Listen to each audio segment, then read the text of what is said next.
Hello students.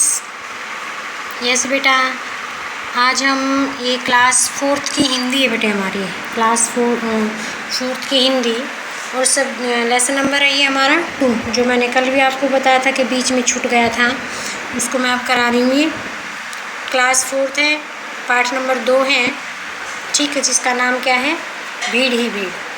कल मैंने आपको समझाया भी था, पढ़ाया था ये 1 पेज इसका, और हमने कल ही जाइए मैंने निशान लगा रखा है, इस पर छोड़ा था बेटे, ठीक है। कि ये तो रोज़ ही होता है कि वो एक लड़का अपने मामा के घर जा रहा होता है, उसका मामा बहुत बीमार होता है, तो उसको रेलवे स्टेशन पर कैसे भीड़ का सामना करना पड़ा, ये इसका वृतांत था सारा, ठीक है। ये class 4 subject Hindi, lesson number 2, lesson का नाम है भीड़ ही भीड़। बेटा किसी भी बच्चे को मैं बार बार बताती हूँ हर वीडियो में कि अगर किसी बच्चे को कोई डाउट होता है तो आप प्लीज़ कांटेक्ट कर लें बिना एजिटेशन के, आप किसी भी डाउट में ना रहें। कोई वीडियो समझ नहीं आ रही, कोई काम समझ नहीं आ रहा, या कोई और आपको परेशानी है स्टडी से रिलेटेड, तो आप please contact me any time, okay. अभी स्टोरी को आगे बढ़ाएं। जैसे कल हमने यहाँ छोड़ा था, तो एक था किसी तरह टिकट लेकर मैंने रेलगाड़ी पकड़ी। उसने जैसे तैसे टिकट ली होगी, इतनी भीड़ से फिर रेलगाड़ी पकड़ी। डिब्बे में भारी भीड़ देखकर दंग रह गया। दिल्ली तक का रास्ता क्या मैं जीवित ही पूरा कर पाऊँगा? मुझे ऐसा नहीं लग रहा था, उसके लग रहा था तो दिल्ली तक जाते जाते तो मैं भीड़ की वजह से मर ही जाऊँगा। बैठने को क्या है, बैठने को की बात तो दूर, खड़े होने का भी स्थान नहीं था। बच्चे और महिलाएं भीड़ में जैसे फंसे चिल्ला रहे थे। किसी प्रकार मैंने भीतर पैर टिकाए। वो भीड़ के बारे में बता रहा कि कैसी भीड़ थी। भीड़ के असहनीय सैलाब से जूझता हुआ मैं 10 घंटे बाद मामा जी के घर पहुंचा। मामा मामी को प्रणाम कर आशीर्वाद पाया ही था कि नन्हा मुन्नू क्रोध से मुंह लाल कर चीखता हुआ भीतर आया। देखो ये ऐसे ही आया, ये है ना, ये मामा का घर पहुंच गया वो अपनी, ऐसे चीखता हुआ भीतर आया और मामी से बोला, माँ अब मैं राशन लेने नहीं जाऊंगा। उसके मामा का लड़का मुन्नू, जिसका नाम था मुन्नू, नन्ना मुन्नू, उसने वो राशन लेने भेज रखा हुआ। उसके मामा मामी ने तो भी चिल्लाता हुआ कि आज के बाद मैं राशन लेने नहीं जाऊंगा। क्यों? इतनी लंबी लाइन में सुबह से दोपहर तक खड़े खड़े भी नंबर नहीं आता, रोज़ाना राशन ख़त्म हो जाता है। भीड़ के धक्के मुझे नहीं कहानी। जब तक उसका नंबर आए राशन ख़त्म हो जाता, फिर बेचारा वापस आता तो भी परेशान। कहाँ? किससे? भीड़ से, कि वहाँ भी उतनी भीड़ की बात। इस लेसन का कहने बढ़ाने का या इस स्टोरी का क्या तात्पर्य निकल रहा है कि इतनी भीड़ हो गई हर जगह, कहाँ भी जाओ, जहाँ भी जाओ, वहाँ इतनी भीड़ मिलती है। मामा जी का घर भी किसी रेलवे स्टेशन से कम न था।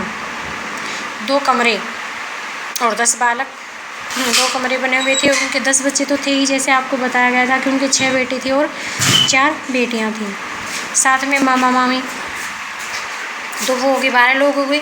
मुझे लगा कि जनसंख्या इसी गति से बढ़ती रही तो मकान बड़े व कमरे अधिक होने पर भी जगह नहीं मिलेगी, तो मकान सबके बड़े बड़े बनने लग जाएंगे और फिर जगह नहीं रहेगी। मामा मामी के विशेष आग्रह पर मैं 2 दिन दिल्ली में रहा। वापस लौटने पर भीड़ का फिर वही हाल था। रास्ते में मित्र का बेटा मिल गया। उदास चेहरा था उसका, हाथ में फाइल थी। मैंने पूछा, क्या ऑफिस से आ रहे हो? और फीके सवर में बोला। बेचारा वो भी परेशान भीड़ से। वह फीके सवर में बोला, 2 साल से नौकरी के लिए भटक रहा हूँ। हर साल भीड़ बढ़ती है और नौकरी के अवसर घट जाते हैं। वो भी भीड़ से परेशान कि दुनिया में इतनी भीड़ हो गई है। इसी तरह लाखों बेरोज़गार भटक रहे हैं। क्यों? भीड़ ज़्यादा है और रोज़गार कम है। मुझे लगा कि जनसंख्या वृद्धि पर अंकुश ना लगा तो इस संसार में दुखों के अलावा कुछ नहीं मिलेगा। तो उसने मन ही मन सोचा। जैसे पहले तो वो बेचारा रेलवे स्टेशन की भीड़ से परेशान था। मामा के घर पहुंचा तो उसका बेटा जैसे आया चिल्लाता हुआ राशन की वजह से, वो वहाँ भी भीड़ की ही चर्चा थी कि भीड़ की वजह से वो लड़का परेशान था। फिर यहाँ रास्ते में उसके दोस्त का बेटा मिला, वो नौकरी के लिए, वो भी भीड़ से परेशान था। तो कहता कि मुझे तो लगा कि अगर ऐसी ही भीड़ बढ़ती रही तो फिर दुखों के अलावा और कुछ नहीं होगा इस धरती पर।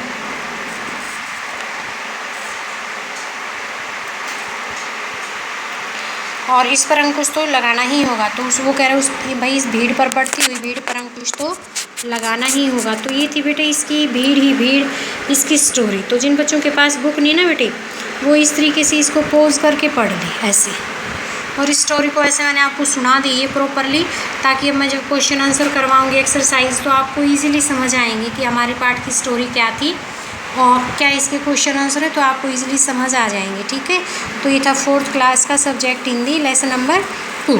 ठीक है, कल कुछ इसके वर्ड मीनिंग वगैरह करवाएंगे, एक्सरसाइज स्टार्ट करेंगे। तो मैं उम्मीद करती हूँ कि आप लोगों को वीडियो इसकी कंप्लीट हिंदी इसकी कहानी समझ आ गई होगी। लेसन नंबर 2 की कहानी आप समझ गए होंगे क्या कहानी है। ठीक है बेटा, तो कल मिलेंगे, एक्सरसाइज करेंगे, तब तक के लिए बाय।